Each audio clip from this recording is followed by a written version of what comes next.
My name's Jason, this is the WDS Originals YouTube channel, and behind me here is my E92 M3. Now this M3 is a little bit different.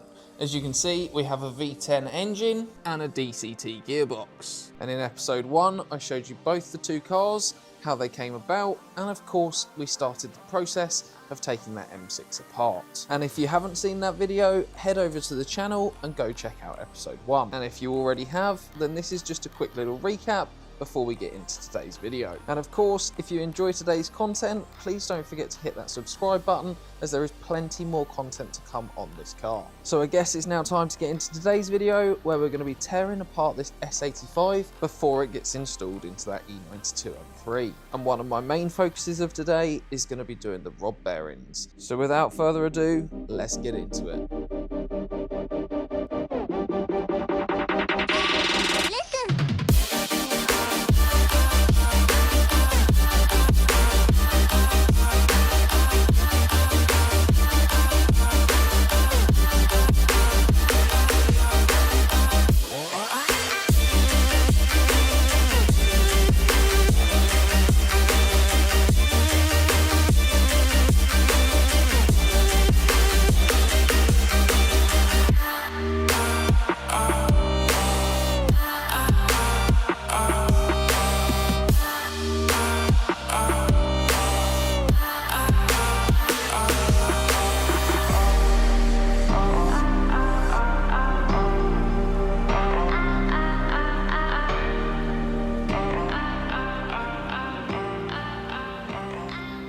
With the sump now removed, we're able to see inside this S85.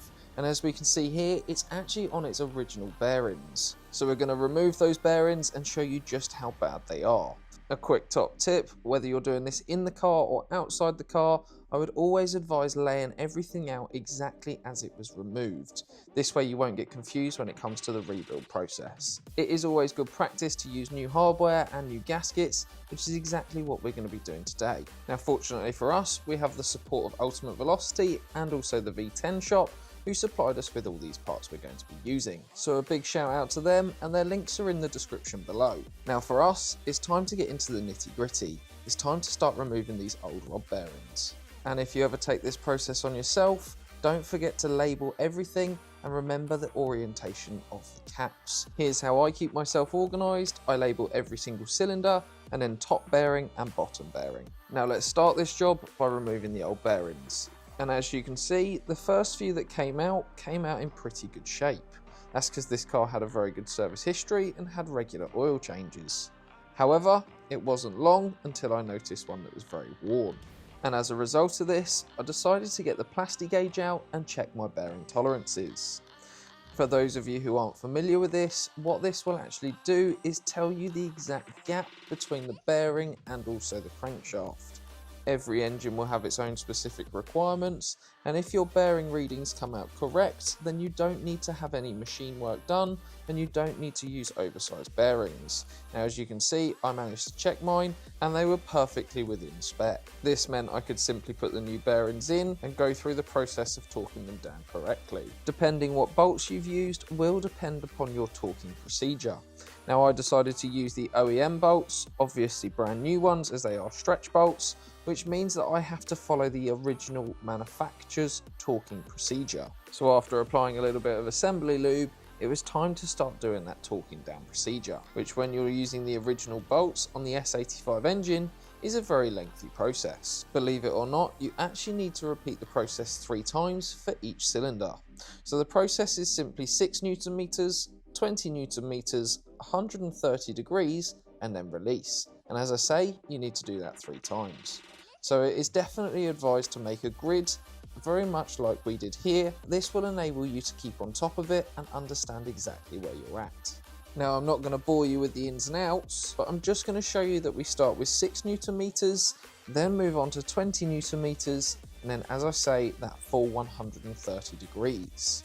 Once we've done this, we release it and then repeat the process 2 more times. Do remember that you need to do this for every single bolt on every single cylinder. And I must say, having a digital torque wrench that I was able to leave at 130 degrees made my life a lot easier, as I use my little torque wrench for the 6 and 20 Nm settings and the large one for the 130 degrees. As this process continued, I found more and more worn bearings. So this is a reminder, if you guys have got an S85, go and do your rod bearings. This engine was relatively low mileage and had been serviced every 6,000 to 8,000 miles and still had bearings looking like this. Look at the state of them. Some of these are horrific. I'm so lucky, and so is the previous owner, that these bearings didn't spin, as they really are awful. Look how out of shape number 7 is. Bang on line on my thumb. Look how far out they are. You can see light through it. It's properly ovaled.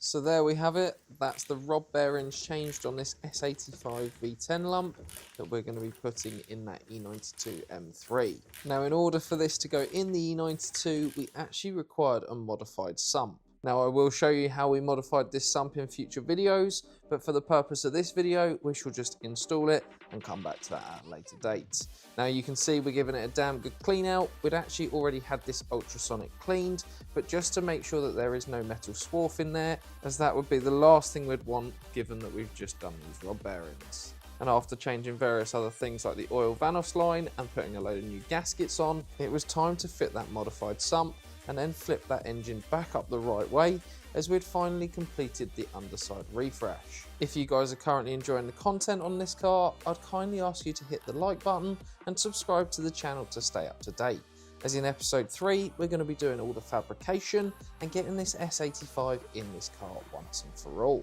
I look forward to seeing you next week, where we jump back into my E30 M3 build, and once again, thanks for watching and supporting the channel.